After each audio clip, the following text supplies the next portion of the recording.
خدا کا شکر ہے کہ ہم اور آپ فلسطین میں نہیں ہیں. اگر ہم اور آپ فلسطین میں ہوتے تو مسجد اقصی کو سونے کی پلیٹ میں رکھ کر یہودیوں کو پیش کر چکے ہوتے. ہم ضمیر فروش ہیں. ہم صرف انفرادی کیریئر کے کتے اور غلام ہیں.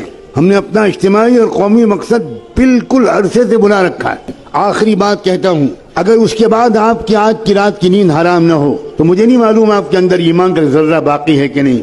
صحیح حدیثوں سے معلوم ہوتا ہے کہ آخری زمانے میں پھر انصاف قائم ہوگا. میں اس لیے کہہ رہا ہوں کہ پوری یقین سے کہہ رہا ہوں کہ نظام عالم بدلنے والا ہے. نظم عالم بدلے گا، نیا ورلڈ آرڈر آئے گا، ظلم کا دور ختم ہو کر رہے گا، انصاف کا دور قائم ہو کر رہے گا. مگر یہ سن کر آپ سوچیں گے واہ واہ واہ واہ واہ واہ واہ، یہ آخری بات تو حضرت نے کہی بس یہ یاد رکھنے کی ہے، باقی تو اور لوگ یاد رکھیں گے. جب انصاف کا نظام قائم ہوگا تو ہمیں کیا فکر کرنے کی ضرورت ہے. اب سنیے آگے، امام مہدی کے جس جماعت کے ذریعے سے دنیا بھر میں ایک نیا ورلڈ آرڈر آئے گا، امام مہدی کے ساتھ صرف 12,000 مسلمانوں. سن رہے ہیں آپ؟ 1 ارب مسلمانوں میں سے 12,000 اللہ تعالیٰ چھانٹے گا. اس کا مطلب یہ ہوا کہ 12,000 کو مائنس کر دیجئے، باقی لوگ اللہ کے نزدیک مسلمان ہی نہیں.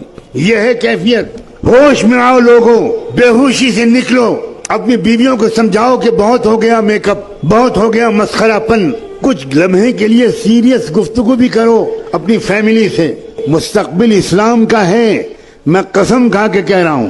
مستقبل یہودیت کا نہیں ہے، مستقبل صہیونیت کا نہیں ہے، مستقبل برہمنیت کا نہیں ہے، مستقبل اسلام کا ہے. لیکن میں مستقبل مسلمانوں کا ہے یہ نہیں کہہ رہا ہوں. بہت فرق ہے دونوں باتوں میں. مسلمانوں کا مستقبل اور اسلام کا مستقبل. بالکل ممکن ہے اور تاریخ میں پہلے ہو چکا ہے کہ اللہ ہم پرانے نسلی مسلمانوں کو ریجیکٹ کر کے نئی قوموں کو اسلام دے دے اور ان کے ذریعے سے اسلام کو غلبہ حاصل ہو جائے. نسلی مسلمان ناکارہ ہو گئے. اللہ نے قرآن میں صاف کہا ہے وَإِن تَتَوَلَّوْا يَسْتَبْدِلْ قَوْمًا غَيْرَكُمْ ثُمَّ لَا يَكُونُوا أَمْثَالَكُمْ. اگر تم ناقدری کرو گے اسلام کی تو اللہ تمہیں بدل دے گا، تمہیں ریجیکٹ کر دے گا اور ایک نئی قوم لے آئے گا اور وہ تمہاری طرح نکمی نہیں ہوگی. اور ہم دیکھ رہے ہیں ایک طرف مسلمانوں کے مرتد ہونے کا سلسلہ چل رہا ہے. آپ کی لڑکیاں مرتد ہو رہی ہیں. آپ نے جن لڑکیوں کو کالجوں میں بھیجا، ان کو موبائل دیا، ان کی تربیت نہیں کی، ان کے ساتھ نہیں بیٹھے، ان کو اسلام نہیں سمجھایا، ان کو قرآن نہیں سمجھایا، وہ لڑکیاں کیا کر رہی ہیں مجھے بتانے کی کوئی ضرورت نہیں. آپ اگر بے خبر ہے تو سوائے اس کے کہ آپ ماتم کریں ایک بار صبح اور ایک بار شام، اس کے سوا میں آپ کو کوئی مشورہ نہیں دے سکتا.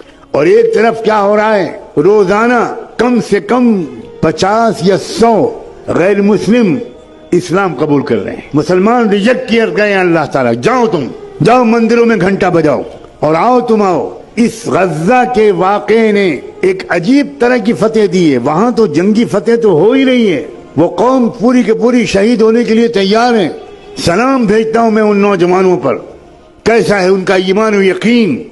اللہ کے رسول نے فرمایا تھا الایمان حین تقع الفتن بالشام. یاد رکھنا ایک زمانہ ایسا آئے گا کہ ساری دنیا کے اندر مسلمان بے راہ ہو جائیں گے، صرف فلسطین کے علاقے میں ایمان باقی رہے گا. یہ حضور کی صحیح حدیث ہے. آج ہم اپنی آنکھوں سے دیکھ رہے ہیں کیا ایمان ہے وہاں.